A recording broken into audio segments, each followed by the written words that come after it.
When it comes to cybersecurity, the biggest threat, it's not always the bad guy you see coming. Nope. It's the parts of your own digital world that are completely invisible. So, we're going to dive into why seeing your network is the only way you can even begin to build a real defense.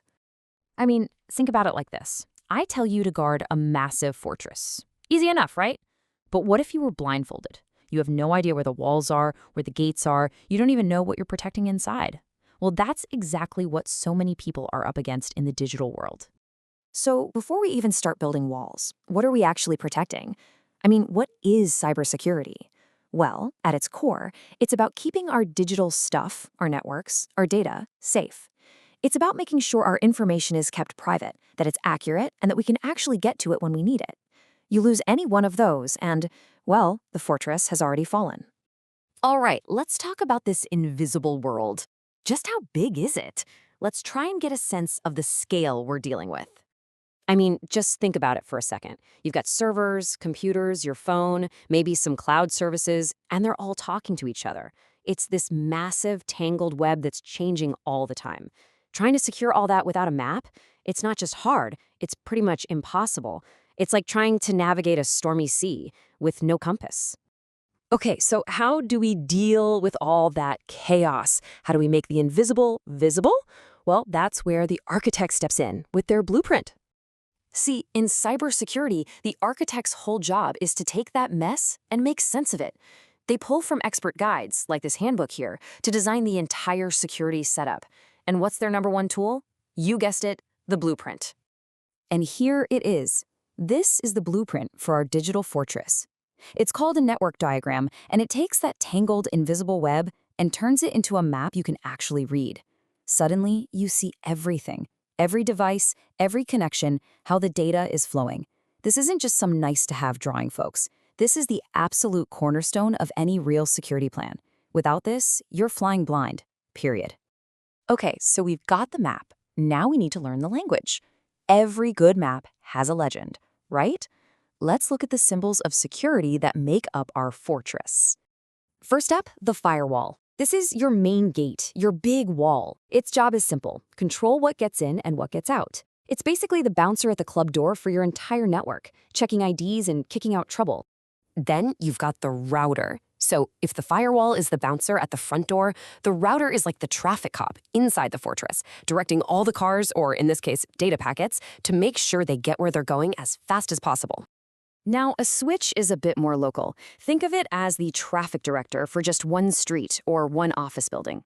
It's what connects all your local stuff, your computer, the printer, that server down the hall, so they can all talk to each other directly.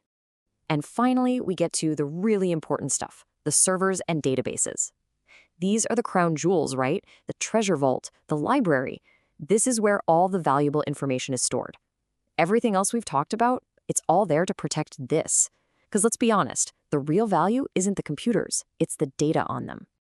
All right, we've got our blueprint, we know what the symbols mean, so now it's time to actually build something. Let's put this map to work and start building our defenses. You see, this blueprint is way more than just a drawing. It's a game plan. Step 1, you map out absolutely everything.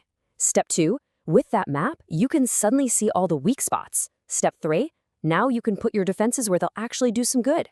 And finally, step 4, that map becomes your command center, where you watch everything that's happening. And this is what's so cool. The map tells you exactly what to do. It's not about just buying a bunch of fancy security tools. It's about being smart. You know the perfect spot to put a firewall. You see the critical data paths that absolutely need to be encrypted. You know where to put your digital watchdogs, your intrusion detection systems. Every move has a purpose, all because you can see the whole board. Here's a perfect example of a really powerful strategy that's only possible with a map. Network segmentation. It's like building extra walls inside your fortress. So if a bad guy manages to breach the outer wall and get into one room, they're trapped there. They can't just wander around and take over the whole castle. It's all about containing the damage. But, and this is a big but, building the fortress is just the beginning. The walls aren't going to watch themselves. The real work, the hard work, is the never-ending watch. Because here's the thing, a digital network isn't some static building that you build once and you're done. It's alive. People add new devices, software gets updated, and the bad guys? They're coming up with new tricks every single day. That means your blueprint, your map, has to be constantly updated. It's a living, breathing thing. And this quote just says it all, doesn't it? In this game, patching is not optional. It's survival. It really cuts right to the heart of it. Patching your systems isn't just some chore on a to-do list. It's not a best practice. It is literally the difference between staying safe and getting owned. It's survival. So if you take away just one thing from all this, let it be this. You have to be able to see what you're defending. A network diagram gives you that sight. It gives you the map. But a map on its own doesn't do anything, right? You need someone to read it, to adapt the plan, and most importantly, to stand watch. Which leaves us with one final, really important question. You've mapped your fortress. That's great. But who's watching the walls?